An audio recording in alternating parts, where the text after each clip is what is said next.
Here's something that surprised me when my cardiologist explained it. Most of us picture plaque in our arteries like a kind of pipe clog, like something that builds up slowly over decades and then one day blocks off the flow. And that image isn't totally wrong.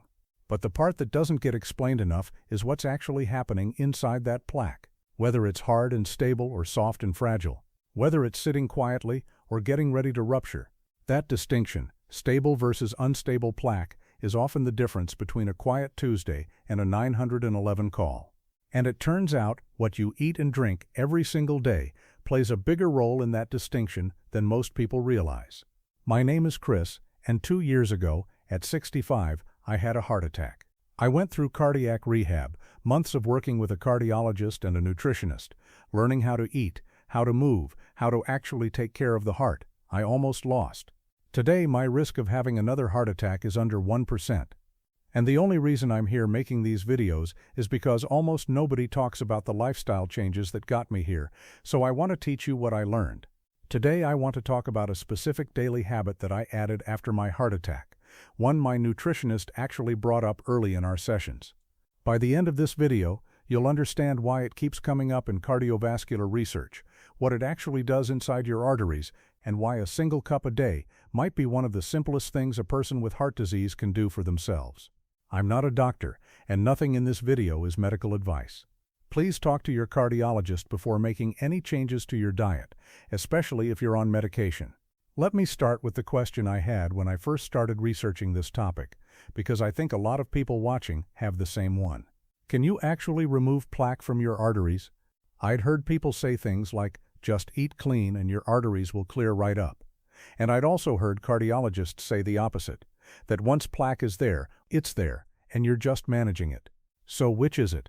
The honest answer is somewhere in the middle, and the specifics matter a lot. A comprehensive review published in 2024 in Nature Reviews Cardiology confirmed what researchers have been building toward for years, that reducing LDL cholesterol to very low levels can measurably reduce total atherosclerotic plaque burden. That's not a wellness claim. That's been demonstrated in clinical trials using sophisticated imaging technology to measure actual plaque volume inside coronary arteries over time. The catch is that the regression is modest, and it typically requires sustained, aggressive lipid lowering, usually a combination of medication and meaningful lifestyle changes working together. But here's the part that often gets left out of these conversations, and this is the part that actually changed how I thought about my own situation. Even if plaque doesn't disappear entirely, and for most people living with coronary artery disease, it won't, what happens to that plaque matters enormously. Plaque can be stabilized. It can become denser, less inflamed, less likely to rupture. Researchers call this plaque stabilization, and it's a major driver of why people who commit to lifestyle changes reduce their cardiac event risk, sometimes dramatically, even when their imaging doesn't show a pristine set of arteries. For someone like me, living with this condition, stabilization is just as important as regression, maybe more so because rupture is what causes most heart attacks. Not just the presence of plaque, but vulnerable plaque that breaks open and triggers a clot. If you're finding this useful, it would mean a lot if you hit like and subscribe. I make these videos because I want people living with heart disease to have access to the same conversations I had in cardiac rehab. And the more people I can reach, the more of that I can do. So what's the cup I'm talking about? Green tea. Well, specifically, 1 to 3 cups of green tea a day. And before you roll your eyes, I understand. Green tea sounds like the kind of thing you see on a wellness website next to stock photos of someone doing yoga at sunrise. That's not what this is. I want to walk you through what the research actually shows, because it surprised me when I looked into it carefully. The compound in green tea that does most of the heavy lifting is called EGCG, epigallocatechin gallate. It's a type of catechin which belongs to the polyphenol family. Green tea has several types of catechins, but EGCG is the most studied and the most potent. What's particularly interesting about EGCG is what it does when it enters your bloodstream. Studies have shown that green tea catechins actually incorporate themselves directly into LDL particles, the so-called bad cholesterol that are circulating in your blood, not just floating nearby, physically embedded inside the particles themselves. Why does that matter? Because one of the most important drivers of plaque formation isn't just the amount of LDL in your blood, it's what happens to that LDL after it enters your artery wall. When LDL gets oxidized, it becomes dramatically more dangerous. Oxidized LDL triggers the inflammatory process that recruits immune cells, forms foam cells, and builds up the fatty core of plaques. It also makes plaques more unstable over time. By embedding itself into the LDL particle, like a kind of internal bodyguard, EGCG makes that particle far more resistant to oxidation. Multiple human studies have confirmed this effect. One published in the Journal of Nutritional Biochemistry showed that green tea drinkers had LDL particles that were significantly more resistant to oxidation compared to non-drinkers. Now let's talk about the cholesterol numbers directly, because I know a lot of people watching are monitoring their labs carefully. My nutritionist spent real time helping me understand not just what my LDL number was, but what was happening to that LDL inside my body. The two things are related, but they're not the same. A meta-analysis covering 14 randomized controlled trials found that green tea intake significantly lowered fasting total cholesterol and LDL cholesterol in adults. The average reduction was roughly 5 to 7 milligrams per deciliter on LDL, which is not enormous on its own, and I want to be clear about that. It is not a replacement for a statin. My cardiologist put me on a statin after my heart attack, and I take it every day without question. But as something layered on top of everything else, the medication, the diet changes, the exercise, those kinds of incremental reductions compound over time. A 7-point drop in LDL that you sustain year after year is meaningful. A study published in 2025 specifically looked at people with dyslipidemia, that's a clinical term for abnormal lipid profiles, the kind most people with coronary artery disease are managing, and found that regular green tea consumption improved multiple cardiometabolic risk markers. Total cholesterol came down. LDL came down. HDL, the protective cholesterol, showed favorable trends as well. Triglycerides moved in the right direction.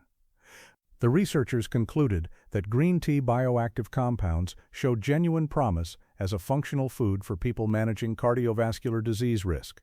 That's a real endorsement from peer-reviewed research, not a supplement company's marketing material. Here's the data I find most meaningful, because it speaks directly to the situation most people watching this video are in. People who have already had a cardiac event and want to know what helps. A large Japanese study tracked heart attack and stroke survivors over time and looked at their daily consumption of green tea and coffee. The results were striking. Heart attack survivors who drank at least 1 to 2 cups of green tea per day had a significantly lower risk of death during the follow-up period compared to those who drank none. The American Heart Association covered this research, and the relationship appeared dose-dependent, meaning more cups up to a point corresponded to better outcomes. For stroke survivors, the protection was even more pronounced. I'll give you the same caveat my cardiologist gave me when I brought this research to him. Japanese diet studies are hard to directly apply to Western populations. Japanese people tend to drink very high-quality loose-leaf green tea brewed in traditional ways. They eat dramatically less saturated fat, and green tea is embedded in a much broader dietary pattern. So you can't just conclude drink green tea and get the same results as a Japanese centenarian. But here's what my cardiologist actually said. The biological mechanisms are plausible and well established. The studies in non-Japanese populations show consistent effects on lipid markers and LDL oxidation, and there's no meaningful downside to 1 or 2 cups a day for someone without a specific contraindication. His advice was to go ahead. So I did. Let me go one level deeper, because understanding what green tea does at the artery wall itself is what really convinced me to make it a daily habit. The inner lining of your blood vessels is called the endothelium. It's 1 cell layer thick, but it's arguably the most important tissue in your cardiovascular system. A healthy endothelium produces nitric oxide, a signaling molecule that keeps blood vessels relaxed and flexible, prevents platelets from sticking together, and damps down inflammation. When the endothelium is damaged or chronically inflamed, it loses those functions. Endothelial dysfunction is one of the earliest detectable signs of atherosclerosis, often appearing years before any plaque is visible on imaging. EGCG has been shown in multiple studies to protect endothelial cells from oxidative damage. The mechanism involves a specific receptor called LOX1, which gets activated when oxidized LDL hits the artery wall. That activation sets off an inflammatory cascade that contributes to plaque formation and destabilization. EGCG inhibits LOX1 activation. In plain terms, it helps keep the artery wall from responding as aggressively to the oxidative stress it's constantly exposed to. That quieter, less inflamed artery wall is a more stable one. There's also research on what's called flow-mediated dilation, a measure of how well your arteries dilate in response to increased blood flow. Impaired dilation is a sign of endothelial dysfunction and is associated with higher cardiovascular risk. Studies have found that green tea consumption is associated with improved flow-mediated dilation. Better dilation means better blood delivery, lower blood pressure across the vascular tree, and less mechanical stress on vessel walls over time. For someone managing coronary artery disease, each of those factors matters. So let's get practical. How much green tea are we talking about? What kind should you be looking for? And are there things to watch out for? The research consistently points to somewhere between 1 and 3 cups a day as the range where benefits are observed in human studies. Below that, the evidence is thinner. Above 3 or 4 cups, most studies don't show proportionally greater cardiovascular benefit, and the caffeine load starts to become a practical concern for some people, especially those who are also drinking coffee. Green tea has significantly less caffeine than coffee, roughly 25 to 50 milligrams per cup compared to 80 to 100 in coffee, but it still adds up. The type of green tea matters somewhat. Loose-leaf green tea, particularly high-quality Japanese varieties like sencha or yokoro, generally contains more EGCG than most commercial tea bags. Matcha is a special case. It's powdered green tea, so you're actually consuming the whole leaf rather than just a brew, which means you get more of the catechins per serving. A single cup of matcha can have as much EGCG as 3 cups of brewed green tea, which is why it's gotten so much attention in research. If you're going to pick one form to drink daily, matcha is probably the most potent option from a cardiovascular standpoint. That said, regular brewed green tea from quality bags still delivers meaningful amounts of catechins and is what most of the studies have used. Brewing temperature matters more than most people realize. Very hot water, above 190 degrees, degrades catechins significantly. Water that's hot but not quite boiling, around 160 to 180 degrees Fahrenheit, preserves more of the EGCG. Let your kettle sit for a couple minutes after it boils, or use a temperature-controlled kettle if you have one. Steep for 2 to 3 minutes. Longer doesn't add more benefit and tends to increase bitterness. There is one important caution I need to flag, and I want to be direct about it because it applies to a lot of people watching this. Green tea in large amounts can interact with blood thinners, particularly warfarin. It also affects the way some medications are metabolized, including certain statins. I drink 2 cups a day, and I told my cardiologist before I started. At that level, he had no concerns.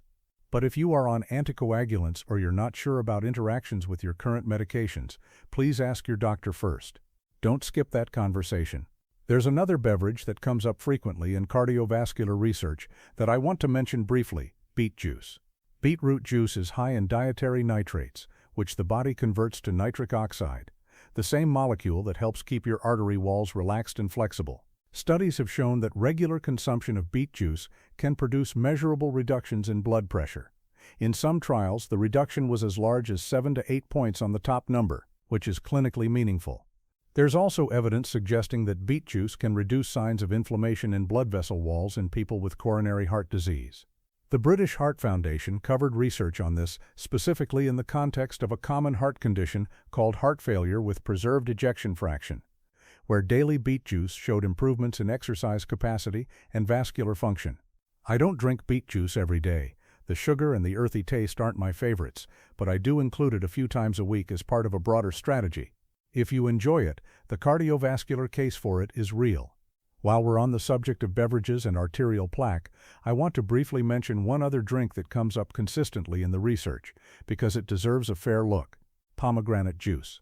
A well-known study led by Dr. Michael Avaram followed patients who had severe carotid artery stenosis, narrowing of the neck arteries, which is closely connected to coronary artery disease, and had them drink pomegranate juice daily. After 1 year, the group drinking pomegranate juice showed a 35% reduction in the thickness of their carotid artery walls. The control group's artery wall thickness increased by 9% over the same period. Examination of the actual plaque specimens showed much lower levels of oxidized lipids in the pomegranate group. The proposed mechanism is similar to green tea.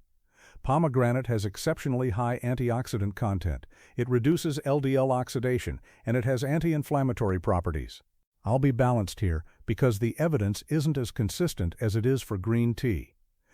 A larger follow-up study, known as the Davidson trial, did not find a statistically significant difference in artery wall thickness between pomegranate juice and a control beverage after 18 months. So the data is mixed. It's a promising signal, not a settled conclusion. I personally have pomegranate juice a few times a week rather than daily, partly because the natural sugar content adds up quickly. But if you're looking for variety and want something with a reasonable evidence base, it's worth considering alongside green tea rather than instead of it. Let me be direct about something, because I want to make sure nobody walks away from this video thinking that a cup of green tea is going to undo decades of plaque buildup by itself. It won't. No single food, drink, or supplement will, and I think this is one of the most important things I can tell someone who is newly diagnosed with coronary artery disease or who just had a cardiac event. Don't look for the one magic thing. There isn't one. What I've learned living with and managing this condition for 2 years is that the lifestyle approach works because of compounding effects. I take my medication. I walk every day. I eat a mostly plant-based, low-sodium diet. I keep stress in check as much as I can. I sleep 7 hours. And I drink green tea every morning. None of those things alone is doing all the work. They're all doing a little bit. And when you add a little bit from 7 or 8 different directions, consistently, over months and years, you get an outcome that none of those things could produce on their own. One challenge I hear from a lot of people who are trying to eat heart healthy is the practical side, figuring out what to actually cook on a regular Tuesday night when you don't feel like meal planning. That's where a site I use has genuinely helped me. PantryRaid.io takes whatever ingredients you already have in your kitchen and you tell it to optimize the recipe for heart disease, and it emails you a recipe built on Dr. Greger's Daily Dozen and Dr. Lee's 5x5x5 framework, 2 of the most evidence-based nutrition frameworks I've come across. No subscription, no account to create. About $4 a recipe, and you're cooking something substantive for your heart, using what you already have on hand. I want to come back to something I raised at the start, the concept of plaque stabilization, because understanding this is what changed how I felt about living with coronary artery disease on a day-to-day basis. When I was first diagnosed, I had a mental image of my arteries as a ticking clock, plaque sitting there, just waiting to cause another heart attack, and not much I could do about it except wait and hope. That image, it turns out, is both medically inaccurate and psychologically paralyzing. Here's a more accurate picture of what's actually going on inside your arteries. Plaques are not static deposits. They're dynamic tissue.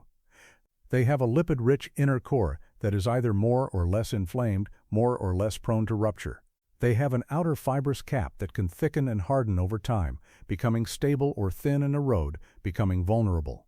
What determines which direction things go?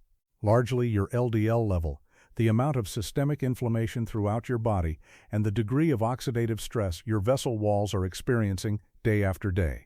A clinical trial called DISCO-CT enrolled patients with non-obstructive coronary atherosclerosis and put half of them on an intensive dietary intervention based on the DASH nutrition model, combined with optimal medical therapy. The other half received optimal medical therapy alone. The dietary group showed measurably greater reductions in non-calcified plaque volume, the soft, unstable kind, compared to the medication-only group. That's significant. It means that what you eat, sustained over time, can improve the composition of existing plaque, not just slow down new plaque formation. And green tea, with its effects on LDL oxidation and endothelial function, fits directly into that picture. So here's what I want to leave you with. If you have coronary artery disease, or you're at elevated risk, and you're looking for a simple, low-cost, well-researched daily habit to layer on top of everything else you're already doing, 1 to 2 cups of green tea a day is one of the most reasonable choices you can make. Not because it's a cure, not because it works overnight, but because it protects your LDL from oxidation, supports the health of your artery walls, reduces systemic inflammation over time, and in populations of heart attack survivors, has been associated with meaningfully lower risk of dying. That is a real return on a very small investment. I started drinking green tea every morning about 6 months after my heart attack. It's part of my routine the same way my morning walk is, the same way taking my medications is. Not dramatic, just consistent. I'm 67, I had a heart attack at 65, and I live under 1% risk of having another one. I didn't get there with any single thing.